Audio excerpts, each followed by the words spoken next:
usted. Buenas tardes para todos y todas, mi nombre es Luis Miguel Zuluaga Molina y les voy a exponer el proceso automatizado de preparación de chips en una fábrica de frituras, junto a mi compañera María Alejandra Botero, mi compañero Carlos Fernando González y mi otro compañero David Fernando Uribe.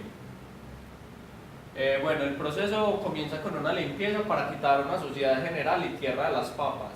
Luego entran a una máquina para que sean peladas por abrasión y lavadas nuevamente para quitar el exceso de almidón. Luego entran a una máquina de corte donde se les da un espesor de entre 1.2 y 1.5 milímetros.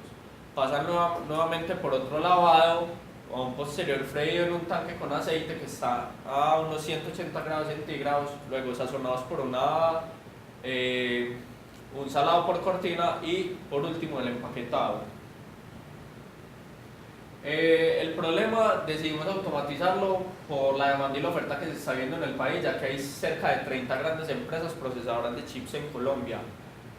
Posiblemente van a llegar multinacionales que van a quitar el empleo y las empresas emergentes se ven en la necesidad de ser competitivas y aumentar su volumen de producción. Por ende, automatizando el proceso se conseguirán pues estas necesidades tan críticas en una empresa, además de que se disminuye el costo por mano de obra y los tiempos muertos de producción. No, este sería como el diagrama tipo escala de la fábrica. Se empieza pues con el montacargas, la parte donde está el pistón debe detectar una carga, el sensor de proximidad debe estar apagado para que se encienda el pistón, se voltee y llegue a la posición F1 donde comienza a descargar las papas. Cuando completó el descargue, el pistón vuelve a F sub 0 y empieza el sensor de la tolva de almacenamiento y el motor M1 para hacer marchar el desterronador. Llega la tolva de prelavado, enciende la válvula de lavado, llega a la peladora por abrasión donde se encienden los sensores, de ahí pasa un rato mientras pelan, enciende el motor M3 para sacar las papas por la banda transportadora y continuará el proceso a la cortadora. En la cortadora se enciende la válvula BC porque también debe entrar agua para un segundo lavado. De ahí cuando ya las papas están cortadas y lavadas entran a la máquina de freír donde se encienden M6, M7, M8 y M9 para calentar el aceite. Estas ya pasan a la banda transportadora donde se hace pues el sazonado por cortina y entran a una tolva de almacenamiento de papa freída para luego pasar a la tolva empaquetadora. Cuando la tolva empaquetadora detecta presencia de papas, la empacadora enciende los sensores y comienza el empaquetado de las mismas.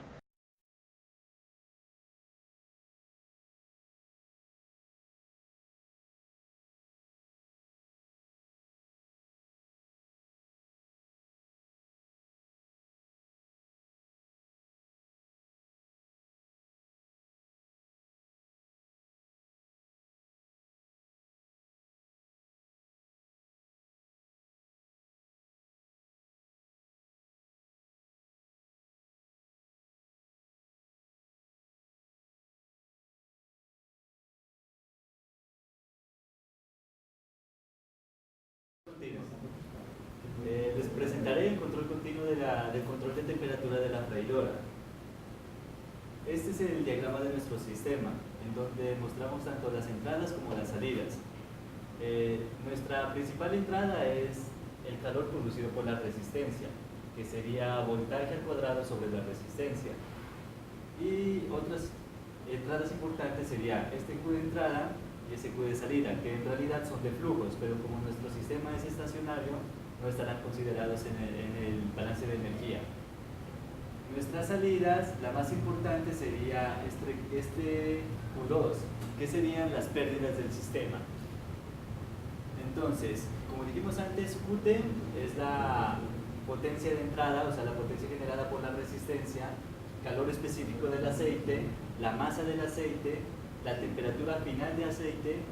Q1 es la energía que va del fluido hacia el acero inoxidable y Q2 es la energía que va desde aislante hacia el medio exterior. Entonces, T exterior es la temperatura ambiente, como MAIS es la temperatura del aislante. Estos serían nuestros parámetros para poder calcular analíticamente nuestra función de transferencia. Estas son las balances de energía, encontrando Q, Q1 y Q2 como sus respectivas transformadas de Laplace.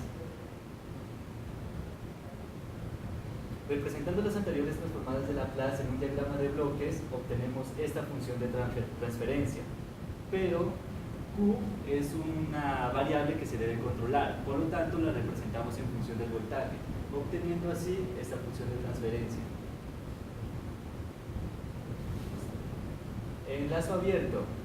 Como podemos observar, este es el diagrama de polos y ceros, los cuales se encuentran al lado izquierdo del eje real. Por lo tanto, el sistema es estable. Cuando aplicamos el teorema del límite final, la función de transferencia tiende a 2B por Bs por la suma de las resistencias totales sobre la resistencia eléctrica. También podemos observar que las márgenes de fase no está aplicada a nuestro sistema. Se puede aplicar cualquier valor de esta margen, pero para margen de ganancia, los valores máximos que se pueden tomar son valores mínimos a 96.38 para que el sistema sea estable. Y en lazo cerrado obtenemos esta margen de ganancia, que es de 78.32, es decir, el máximo valor es 78.32, para que el sistema sea estable. Si nos pasamos de ese valor, el sistema se volverá inestable. No tenemos margen de fase y vemos que el valor de tendencia, cuando aplicamos el teorema de valor final, siempre será 1 o será el valor de la entrada. Y también podemos observar que en la gráfica de polos y ceros todos los valores están al lado izquierdo del eje real, por lo tanto el sistema es estable. El control utilizado para el sistema en lazo cerrado fue un control PI. Bueno, este control lo escogimos porque es el más utilizado en la industria, además de que el proporcional nos permite una respuesta más rápida al sistema y el integral nos permite disminuir el error en el estado estacionario.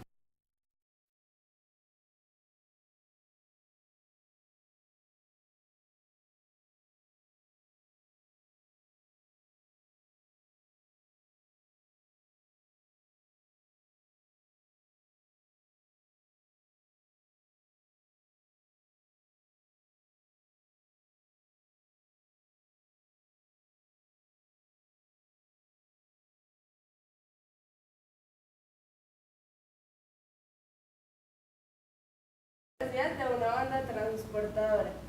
Se pretende controlar el motor DC de una banda transportadora en el cual la entrada sería el voltaje y la salida sería la velocidad angular del motor. Acá tenemos las variables principales a utilizar en las ecuaciones. Estas son las ecuaciones que rigen el modelo matemático.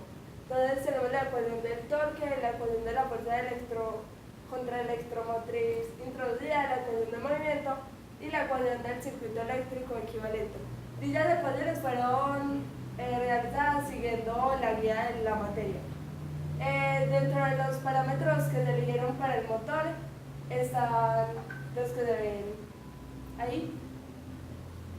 Y al aplicar la transformada de Laplace y realizar el procedimiento matemático, se puede encontrar la función de transferencia que tenemos acá. A la función se le aplicó un retardo de 0.2 segundos.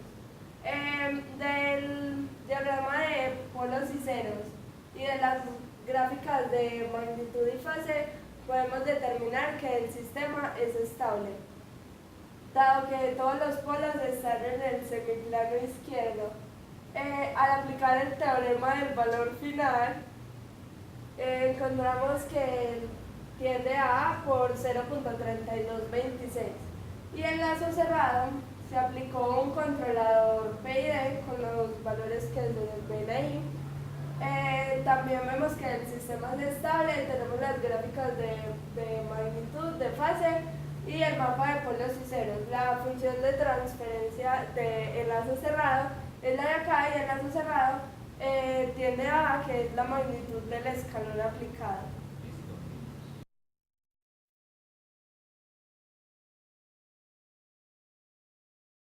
Bueno, yo les voy a exponer el control del nivel de un tanque de la lavadora de papas. Primero que todo es necesario mirar nuestro diagrama donde tenemos un caudal de entrada y uno de salida, una válvula de entrada, uno de salida y la altura que es lo que se desea controlar. Recurrimos al teorema de Bernoulli para plantear la ecuación diferencial que nos quedó de la siguiente manera. El área por el cambio de la altura en el tiempo igual a la constante de la válvula de entrada por la apertura de la misma menos la constante de la válvula de salida por la apertura de la misma por la raíz de 2 veces la gravedad por la altura. Los parámetros que usamos para los cálculos fueron los siguientes: un área de la base de 0.5 metros cuadrados y una altura máxima de 1 metro, dándonos un volumen de 0.5 metros cúbicos, que era la medida exacta para suplir la necesidad de la demanda de producción de la fábrica. Mediante transformada de Laplace, obtuvimos dos funciones de transferencia, ya que la altura era posible controlarla mediante dos situaciones: variando la válvula de entrada y dejando la de salida constante, o variando la de entrada y dejando, o variando la de salida y dejando la de entrada constante.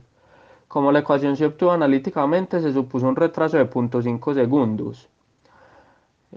Como la ecuación era de múltiple entrada y única salida, se decidió eliminar la segunda parte, dejando únicamente la variación de la válvula de entrada y dejando la salida constante, obteniendo la siguiente función de transferencia. Para el análisis de estabilidad en lazo cerrado, el sistema nomás arrojó un polo y estaba en la parte real negativa, indicando que el sistema era estable.